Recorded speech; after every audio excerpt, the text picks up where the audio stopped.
I think what you're saying is a man should be okay with a woman who makes more, but that woman who makes more may be looking for a totally different kind of man than this dude. So doesn't this create a kind of a jigsaw that doesn't fit together? I think that's a great point. I mean, evolutionary wise, women have been programmed to seek men who are a little bit above them, right? Stronger than them, better providers than them, make more money than them.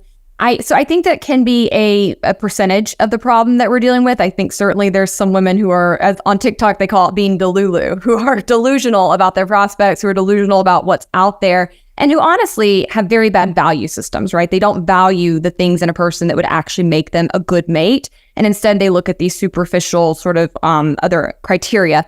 I think for most people, they would be well served to get off the dating apps, right? The dating apps are not attracting a lot of people who seem to be very involved themselves. They're often, people who go through a breakup or divorce, what's the first thing they do? They download these apps, right? So you've got a lot of people that are kind of broken, going to these platforms, looking to fill a void. And it's very difficult to sort through them. I actually met my husband on Hinge. So I've been there, I've done that. It's very difficult to figure out when you're looking at people's profiles, well, like, who would I actually be attracted to in person? How would we connect? Would that chemistry be there? When you're meeting people in person, I think a lot of the initial hurdle of getting women to pay attention to you is overcome. What I've experienced in my own life, and I am 36 and I didn't get married till this year, so I've been on the dating market and single for a long time, and I've lived in multiple cities during that time period.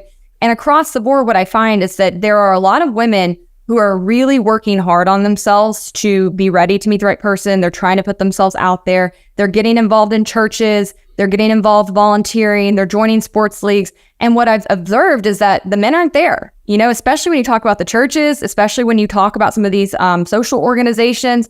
The men are not involved. And so if they would just show up, you would have like 15 women per every man. And a lot of those women really are looking for the right values. They really are looking to settle down. Many of them do want to be mothers. And so it's kind of a sad thing where I think both groups to some extent tend to be targeting the people that are not only not going to be interested in them, but that are really not who you want in a mate, period. You see men often going after the Instagram models, the people who have tons of followers online and who are, very obviously not really looking for that. And then you have women who perhaps are going after the athletes and the men who make six figures. And